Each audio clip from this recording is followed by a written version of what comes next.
This year I'm doing a low spend year. Have you ever done one of these? Do you know what I'm talking about? Stick around and let's talk about it.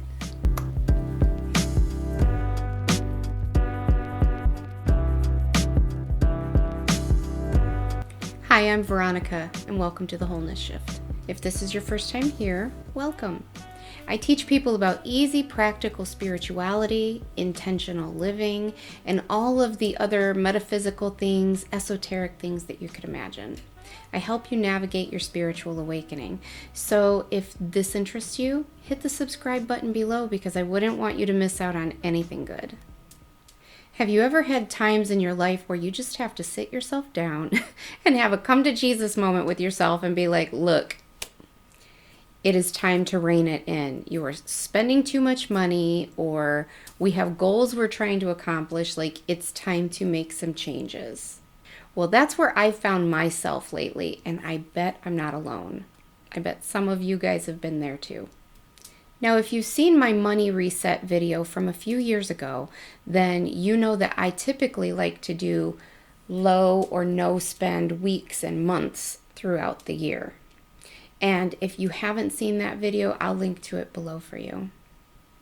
Typically at the beginning of the year, every month I choose 1 week that I'm not going to spend any money.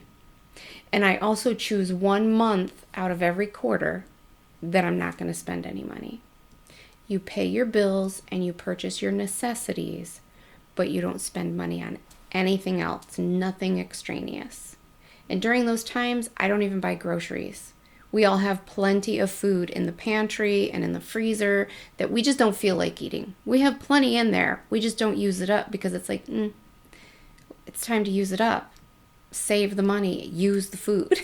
You designate beforehand where you're going to put that money, and you either put it like in your vacation fund, your emergency fund, save it towards the down payment on a car or a house or whatever you want it to be.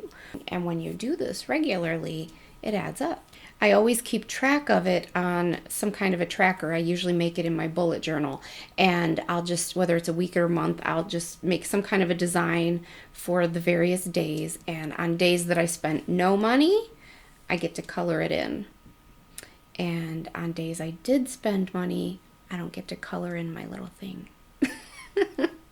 Believe it or not, that's enough to deter me. I'm like, I want to color it in. I'm not doing the walk of shame at the end of the month with all these blank naked circles. So this year I decided to do a low spend year, the whole year. I'm not doing no spend because know yourself well enough to know where you will fail. I would not be okay with doing a no spend year, but I am okay with doing a low spend year. So we're going to talk about what that looks like. But instead of just making up a little tracker in my bullet journal or something like that, I went on Canva and I made up monthly trackers. And if you guys have thought about doing this low spend thing at all, do it with me this year, and you can download these for free on my website. So anyways, here's the one from January that I did. Any day that I didn't spend money, I get to fill it in, and you can see I do have some blanks. Now, let me preface this by saying that this wasn't all frivolous spending. Like, I got my fireplace fixed, so they wanted me to burn some Duraflame logs, things like that, so I ordered those. My granddaughter had a birthday, and so I had to order her gifts because Mimi is not letting those babies go without their birthday presents. It's just not happening. So we will be buying the babies presents. So that was a couple things like this. It was all stuff that I feel I needed. It wasn't really anything frivolous. The only thing frivolous on here was one time I went to McDonald's and got myself some nuggies, some little chicken nugs. And on the 10th, I ordered myself some DoorDash. There you go. But anyways, so this is February's. I just started it. And these are the blank ones for the rest of the year. And like I said, if you go to my website, I'll link it below. You can go to my website, into the shop, the Wholeness Shop, and you can download that for free if you want one. So this year, I am allowed to spend money. I just have rules and restrictions in place as to how and when I can spend that money. If I want to be able to color in my circle and I want to be successful at what I'm doing. So let's talk about it. Let me explain. Number one, you have to know your why. Figure out your why if you want to do this. You should really know why you're doing something and what the end game is before you ever make any major life decisions. So figure out your why. For me, the reason I'm doing this, because everybody's like, why in the world would you want to do that? The reason I'm choosing to do this right now is because when I began the process of purchasing this home, Fred and I were still together. We would be sharing this home. We would be sharing the mortgage and all of the expenses. And however, if you've been following me for a while, then you know that about a year and a half ago that changed. And although we're still very close, we're friends, it's complicated. But anyways, regardless, I went ahead and purchased this home by myself. He is purchasing his own home by himself. And so instead of splitting the costs, I am now 100% responsible for the costs. And normally this isn't a big deal for me. But a few years ago, I had to have 3 surgeries and 4 surgeries. I had to have 4 surgeries. And I had to take a lot of time off of work to recover from those. And that was all unpaid time because I didn't have the PTO time to cover it. And some of those surgeries were not covered by insurance. I had to pay out of pocket for them, and they were thousands of dollars. And so in order to have the surgery and cover my costs of living during the time that I was off, I had to take out a couple small personal loans. And that also was no big deal because I could certainly afford the payments. It's no big deal. However, now that I have this larger mortgage and whatnot on top of it, praise God, my bills are still always paid. I don't go without. I'm well taken care of. The universe is good. But it's tighter than I would like it to be. And I have found myself in this paycheck to paycheck pattern. And that's not okay. That's not okay to be in. If you live that way, you know it's not a good place to be. I would rather be in a more comfortable situation where it's not paycheck to paycheck. And so that's not going to happen until I get at least one of these loans paid off, the one with the larger payment. That is why I am doing what I'm doing, because I want a more comfortable financial situation where it doesn't feel it's taken care of, but there's a squeeze. Number 2, before we get too far into this, Andrea left a comment on a vlog a couple of vlogs ago where I mentioned this topic. And she said, I would be interested in how you balance out thoughts and feelings of abundance to do new moon manifesting and things like that with a project like a low spend year. How do those two things go together? So first of all, those two things are not incompatible. At first glance, they may appear to be so, but they are not. Money is morally neutral, and it really just depends on what energy you are putting towards that money or associating with that money.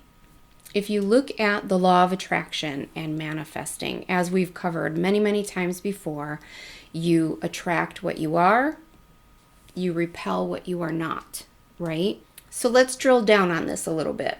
Let's do a little visualization exercise, okay? So I want you to close your eyes and relax, and then I want you to take a series of 3 deep breaths in and out.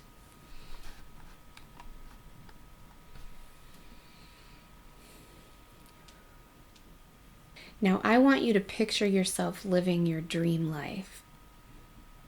I want you to not have a worry in the world.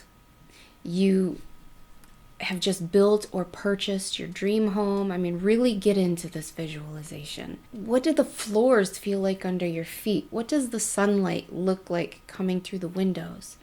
What do the windows look like? What does your kitchen look like? What does it smell like? Who's there with you?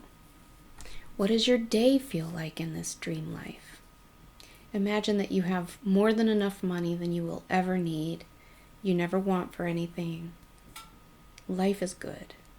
How do you feel? How does that feel on a mental and emotional level? To me, I feel peaceful. I feel empowered.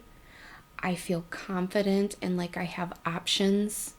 I have possibilities and security. Does that resonate with you? Now let's do another exercise. I want you to visualize that your head is barely above water financially. You are stressed. You never know where the money's going to come from. So I imagine that scenario to you in your body and energetically feels completely opposite of the first scenario, right? The stressed, the fear of lack. So if you're living, whichever one of those scenarios you're living within, and that energy is what you're going to be pulling more of toward you. In the first scenario, you're going to be pulling more peace, more things that bring peace, contentment, security, groundedness. The second scenario, you're going to be drawing things to you that add to your frustration, fear, lack, etc. Right? So now let's go back to the low spend situation. Typically, when someone is motivated to do a low spend year or a no spend period of time, it's based in the fact that they're out of balance and they've been going hog wild with the spending, honey. They've been buying all the things and they want to rein it back in. They've been acting from this fear of lack, or maybe it's an ego thing and keeping up with the Joneses and like, I want all the things. Maybe it's FOMO and you have this fear of missing out and you want to be, you want to have what other people have. There's always some kind of usually an unhealthy relationship with the energy of money that's caused us to be out of balance. And just like everyone else, that's usually how mine shows up. Mine particularly tends to show up, it's part of the shadow that's left over from my PTSD, really.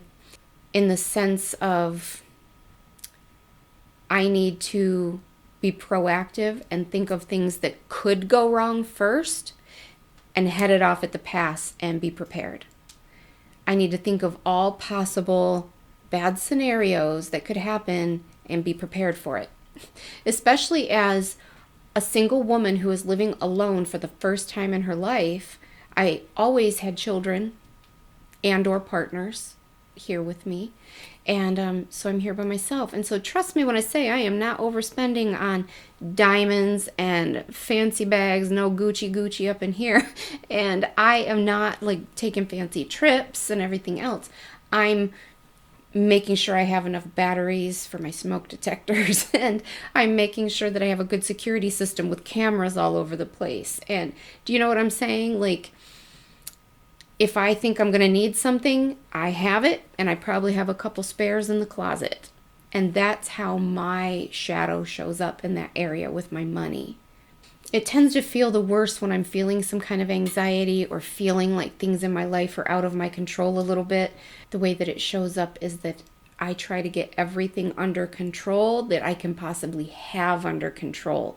If I'm able to put my hand on it and control it, I'm taking care of it. I'm purchasing what I need. We will be well stocked up. I got it. And subconsciously, that makes me feel safer on some level. And like having a refrigerator stocked full of food. I've had so many issues in the past of like food insecurity and things like that. Wanting to make sure my children were fed and things like that. That to me, I would rather overspend on groceries. And then when I open that refrigerator and it is full of food, that almost makes me cry right now. Like it makes me feel safe and secure. And that all stems from that PTSD. A lot of this is because I wasn't centered within my divine feminine energy that flows and is easy and accepts from the universe.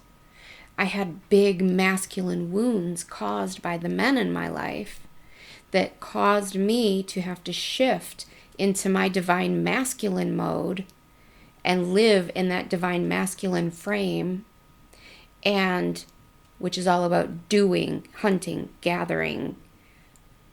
Do you know what I'm saying? So I was out of balance because of that. And there's nothing wrong with that in short bursts of time or for little periods of time. But when your natural energy is feminine energy and you are living in a space of masculine energy, it quickly throws you out of balance, and it causes things to manifest in your life in unhealthy, unbalanced ways. And then imbalance begets imbalance because you get what you are. So let's bring this long story back around to my low spend year. For me, it's like hitting Control-Alt-Delete. It's a pattern interrupt.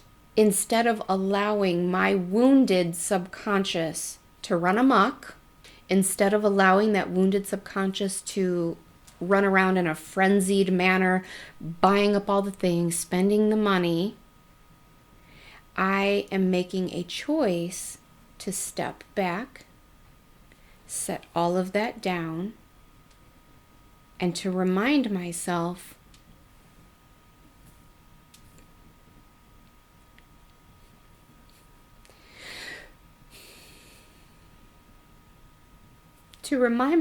that I am safe, I am loved, the universe has my back, I am protected. It's all good, right? That if there is a need, God or the divine or the universe, whatever you choose to call that divine force, that God knows about my need before I even know about my need. And the universe is conspiring for my success. I don't want to mess up my makeup.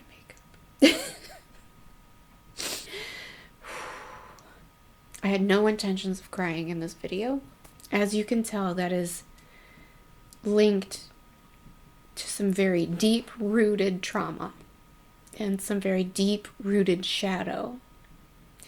And do you guys ever have situations or issues in your life that you just feel like you can never get on top of? Like you think you do, and then just having a conversation about money like brings it all up. So as I was saying, it's time for me to step back and parent myself, because no one's coming to save me and no one's coming to do this for me. And when you see your child out of balance, they're eating way too much candy, or they're not eating enough healthy food, or they're staying up way too late playing video games, you step in and you parent them. If I really want to buy something, I'm allowed to. But I'm not going to encourage myself to do that. I'm going to remind my anxiety that we are safe. And why don't we just sit tight on it for a few days and see if it really is what we want to do? Let's check back in a few days. So going back to the original comment, I know that we took the long road, but I think it helped to explain it a little bit better. The way that these two things can reconcile is that by me taking a step away from the money because the money right now is the frenzied fear of lack, blah, blah, blah. Taking the step away and doing the low spend year is actually me stepping into the energy of that first visualization that we did, where you are calm, you are peaceful, you are prosperous, everything's taken care of, your energy is grounded, you are safe. That's the energy that I'm now stepping into by stepping away from the money, so that I can reset that shadow. Number 3, you get to decide what this looks like for your life. You make the rules. This is your life. This is your low spend year. You decide what it looks like, feels like, acts like. For example, for myself, certain things don't count. I'm not counting things like gift cards, donations, gifts for my birthday or holidays. I'm not counting necessary repairs on my house or my car. And by necessary repairs, I don't mean I want to paint the walls. It's not necessary. But like a couple weeks ago when my sump pump went bad, that was necessary. I'm not counting bills or groceries, although we'll talk in a minute about the groceries. And I'm not counting if someone else treats me to a meal. Like last week when Fred and I went to the Red Crab. That doesn't count because he treated me to dinner. So for the groceries, instead of shopping every week, I'm going to try to just shop a couple of times per month. One of the other rules I have for myself is that I can replace whatever I use up. One out, one in. And I can't just use my favorite of something and replace it with my favorite of something. I have to use everything that I own in that category before I'm allowed to go buy another one of my choice.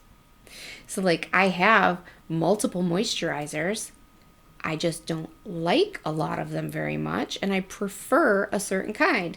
But until I use up what I have, I'm not allowed to go buy more.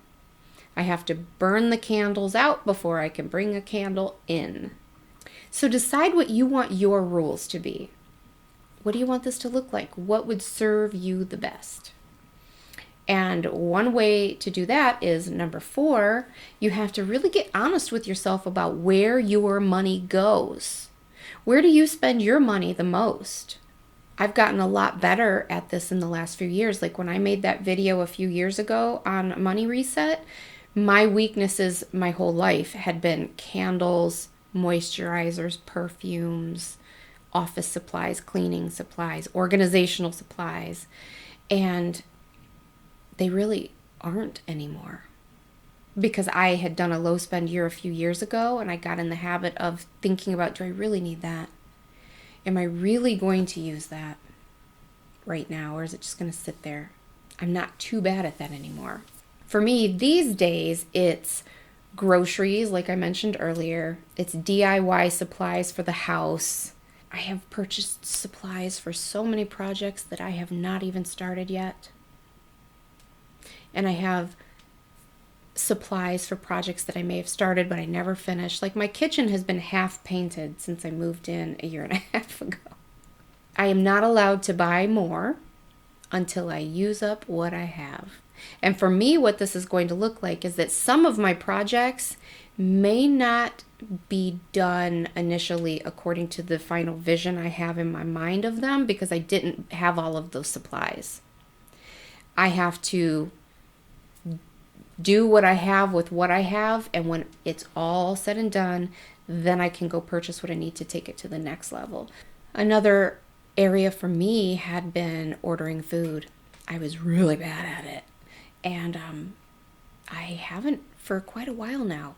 I'm proud of myself. I've already canceled my Dash Pass, so that saved me like $13 a month, but it really saved me probably hundreds of dollars a month because now knowing I have to pay that little delivery fee, I'm like,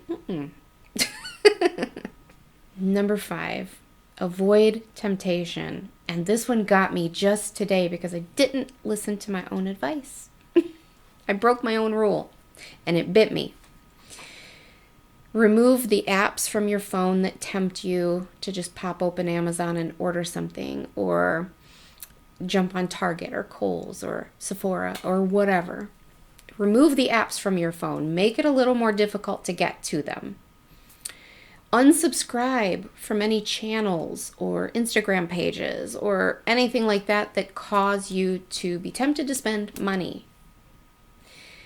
This is where I got into trouble today because there are some people on YouTube that I follow that they have great taste. I love their homes, and they do these like, ooh, the new spring line, the new Studio McGee line for spring at Target. See what's up. What are the things for spring you need from Amazon? And I watch them and I'm like, yes, you're right. I do need that. And so today I was like, there's nothing I need. I'm good. But maybe I'll watch this and just see what she thinks I need. And as she's talking, I'm like on Target, looking up everything she has, going, yeah, I agree. Add to cart. I ended up spending like 120 bucks at Target. Which is why, I don't know if you can see it from way over there, but right there, I did not, wait. Right there, I did not get to color in my little piggy because I had to write the word Target inside of it because I spent money today.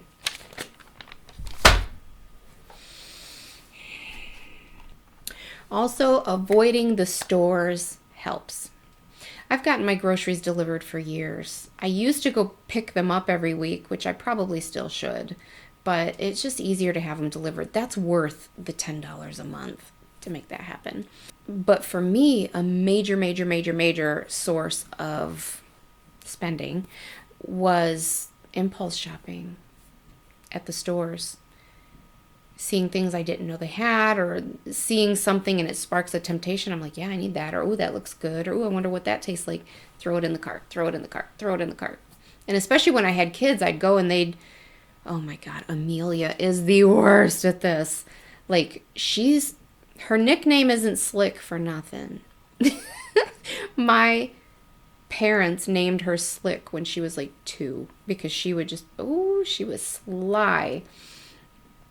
But if you take that child to a store, you're grocery shopping, you've told them, no, you cannot have anything. We're not doing that today. You'll get home, unpack the grocery bags, and find like 3 or 4 things that she like snuck in the cart under other things. Or when you're putting stuff on the grocery belt, she had them with her, and like she's putting stuff on the belt for you, helping you out. And when you're not looking, she sneaks the things in there. Oh, yeah. She did that a lot. So anyways, we just stay out of the stores. She's grown now. It's not such a problem. It is if she's with you. It doesn't matter how old she is. It's a problem. But she doesn't live here anymore, so I'm safe. But either way, I got in the habit of ordering from home, and that has saved me a lot of money. So those are my tips for a low spend year. And this is my plan for 2022. I can do it. Are any of you guys thinking about doing this with me? If so, let me know below and we're going to do it together. We'll hold each other accountable. And have you done this in the past? How did it go? Do you have any other tips or things that I didn't think of that might help me? Share those below in the comments. And if you haven't yet, please hit the subscribe button and the like button. It really helps this channel. And the goal is to get the information out to as many people as possible so that we can help people navigate these tough spiritual awakenings. I love you guys. I'm grateful for every single one of you. And I will talk to you soon. Until next time.